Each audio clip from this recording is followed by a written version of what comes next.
Today we are going to discuss The House of Fame by Chaucer.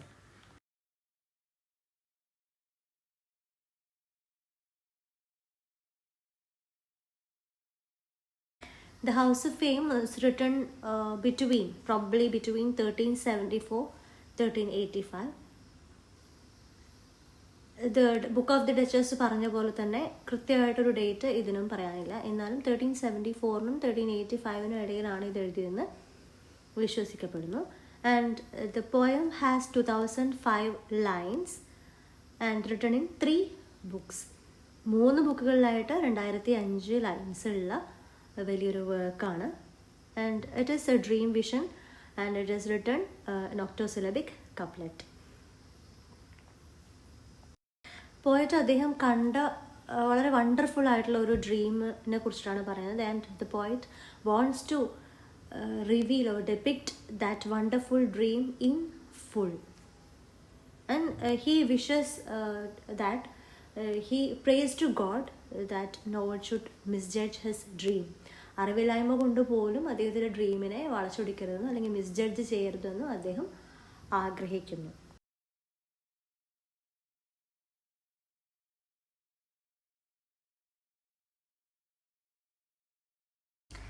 As I said before, The House of Fame എന്ന work 3 ബുക്കുകളിലായിട്ടാണ് എഴുതിയിട്ടുള്ളത്.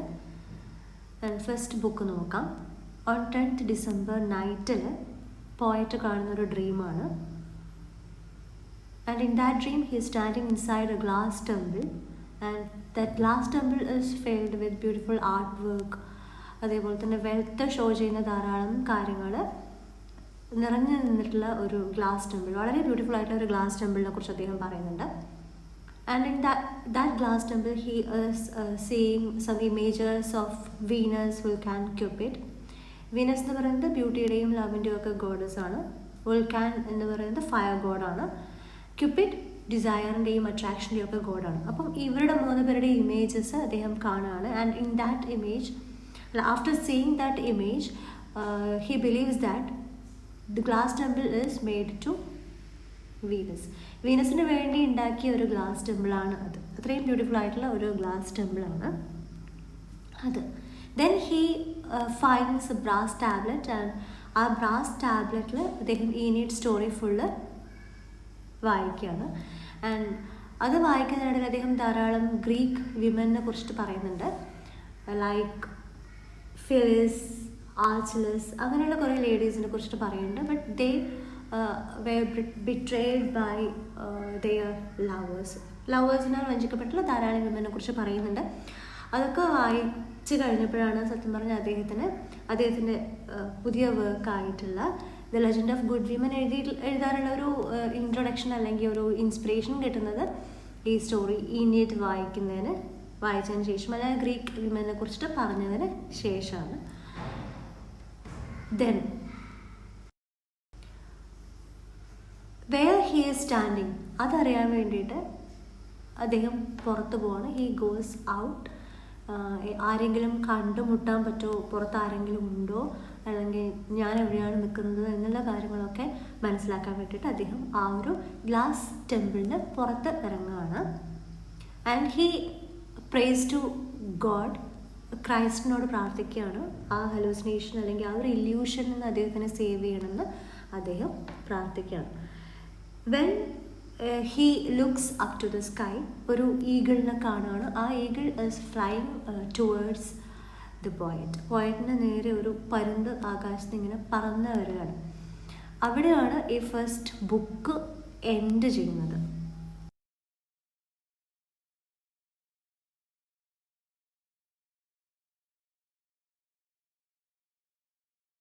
When book 2 begins, Chaucer tries to escape from that eagle, but that eagle lifts him up into the sky. Chaucer faints, but Chaucerന്റെ പേരെടുത്ത് എഴുന്നേൽപ്പിക്കുകയാണ് eagle. Then eagle introduces himself that he is a servant of Jove. Jove എന്ന് പറയുന്നത് Roman മിത്തോളജിയിലെ Jupiter ആണ്. ജുപ്പിറ്ററിൻ്റെ servant ആണ് eagle എന്ന് introduce ചെയ്യുന്നു. ചോസറിൻ്റെ വീനസിനോടും ക്യൂപ്പിഡിനോടുമുള്ള devotion കണ്ടിട്ട് house of ഫെയിമിലേക്ക് കൂട്ടിക്കൊണ്ടുപോകാനാണ് eagle വന്നിട്ടുള്ളത്. House of fame എന്ന് പറയുന്നത് ലോകത്ത് നടക്കുന്ന എല്ലാ കാര്യങ്ങളും കേൾക്കാൻ പറ്റുന്ന ഒരു സ്ഥലമാണ്.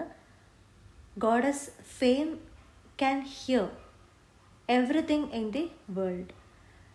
ഈഗിളുടെ അഭിപ്രായത്തിൽ house of fame is a natural abode of sound. ലോകത്ത് നടക്കുന്ന എല്ലാ natural truths, gravity, smoke will rise into the air, rivers always lead to the sea, അങ്ങനെയുള്ള നാച്ചുറൽ ആയിട്ടുള്ള കാര്യങ്ങളല്ലേ, അതൊക്കെ കേൾക്കാൻ പറ്റുന്ന, അറിയാൻ പറ്റുന്ന ഒരു സ്ഥലമാണ് house of fame. So house of ഫെയിമിലേക്ക് ചോസറിനെ ഈഗിൾ കൂട്ടിക്കൊണ്ടുപോവുകയാണ്. ഹൗസ് ഓഫ് ഫെയിമിൽ നടക്കുന്ന കാര്യങ്ങൾ എന്തൊക്കെയാണ് അവിടെ കേൾക്കാൻ പറ്റുന്നത്, അങ്ങനെയുള്ള കാര്യങ്ങൾ ഡിസ്ക്രൈബ് ചെയ്തുകൊണ്ട് ബുക്ക് 2 അവസാനിക്കുന്നു.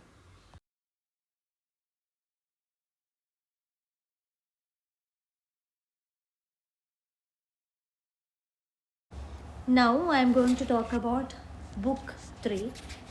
At the beginning, Eagle and Chaucer arrives at the foot of the House of Fame, and Chaucer describes everything that he sees there.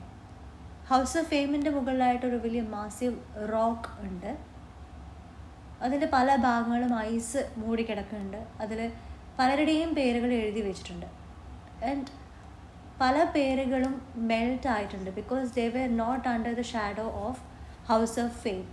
അതൊരു മെറ്റഫറായിട്ടാണ് യൂസ് ചെയ്തിരിക്കുന്നത്. ഹൗസ് ഓഫ് ഫെയിമിൻ്റെ ഷാഡോയിൽ വരാത്ത പേരുകൾ പലതും അയഞ്ഞു പോയിട്ടുണ്ട്. Then Chaucer climbs the hill and reaches the house of fame.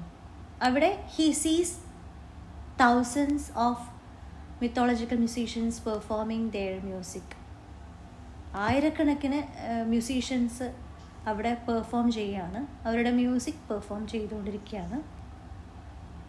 He enters the house of fame and sees goddess fame. Goddess fame എങ്ങനെയാണ് എന്നുള്ളതാണ് പിന്നീട് ചോസർ ഡിസ്ക്രൈബ് ചെയ്യുന്നത്. She has countless tongues, eyes, ears which represent her spoken, seen and heard aspects. Countless eyesum, tonguesum, earsum ഉണ്ട് goddess ഫെയിമിന്. And goddess ഫെയിമിൻ്റെ ആ countless ആയിട്ടുള്ള tongues, eyes and ഇയേഴ്സിനെ റെപ്രസെൻ്റ് ചെയ്യുന്നത് അവരുടെ സംസാരിക്കാനും കേൾക്കാനും കാണാനും ഉള്ള ആസ്പെക്ട്സിനെയാണ്. She has wings on her heels that represent the speed at which she can move. എത്ര ഉയരത്തിൽ അവർക്ക് കുതിച്ചു വരാൻ പറ്റുമെന്ന് കാണിക്കാൻ വേണ്ടിയിട്ടാണ് അവർക്ക് ഹാസ് വിങ്സ് ഓൺ ഹീൽസ്. ആ ഹൗസ് ഓഫ് ഫെയിമിനകത്ത് ധാരാളം ആളുകൾ വന്നിട്ടുണ്ട്. അവിടെ ഒരു സെലക്ഷൻ പ്രൊസീജിയറാണ് നടക്കുന്നത്. എങ്ങനെയാണ് how goddess fame selects people who deserve fame or infame, അതാണ് ചോസർ അടുത്ത് പറയാൻ പോകുന്നത്. ഈ വന്നിരിക്കുന്ന ആളുകളിൽ കുറച്ച് പേർക്ക് ഫെയിം കൊടുക്കുന്നുണ്ട്, കുറച്ച് പേർക്ക് ഇൻഫെയിമി. നമ്മൾ റിയാലിറ്റി ഷോയിലൊക്കെ ഇന്നും ഔട്ടൊക്കെ ആക്കുന്നില്ലേ, അതേപോലെ അവിടെ ഒരു ജഡ്ജ്മെൻ്റാണ് നടക്കുന്നത്. ആ ജഡ്ജ്മെൻറ്റ് നടത്തുന്നത് ഗോഡസ് ഫെയിം ആണ്. വന്നിരിക്കുന്ന ആളുകളിൽ ആർക്കൊക്കെ ഹു ഡിസേർവ് ദാറ്റ്, ആ ഒരു ഫെയിം പട്ടം ചാർത്തി കൊടുക്കുന്നത് ആർക്കൊക്കെയാണ്, ആർക്കൊക്കെ അതില്ല എന്നുള്ള കാര്യങ്ങളൊക്കെ നടക്കുകയാണ്. അങ്ങനെയുള്ള ഒരു ജഡ്ജ്മെൻറ്റും സെലക്ഷൻ പ്രൊസീജിയറും ഒക്കെയാണ് അവിടെ നടക്കുന്നത്. ഓരോ ജഡ്ജ്മെൻറ്റിൻ്റെയും ശേഷം അവിടെ ട്രംപറ്റ് വായിക്കുന്നത് എയിലസ് എന്ന് പറഞ്ഞിട്ടുള്ള ഗോഡ് ഓഫ് നോർത്ത് വിങ്സ് ആണ്. He blows 2 trumpets. ഫെയിം കിട്ടിയ ഒരാൾക്ക് ഫെയിം കിട്ടിക്കഴിഞ്ഞാൽ ക്ലിയർ ലൗഡ് എന്ന് പറഞ്ഞിട്ടുള്ള ഒരു ട്രംപറ്റാണ് വായിക്കുന്നത്.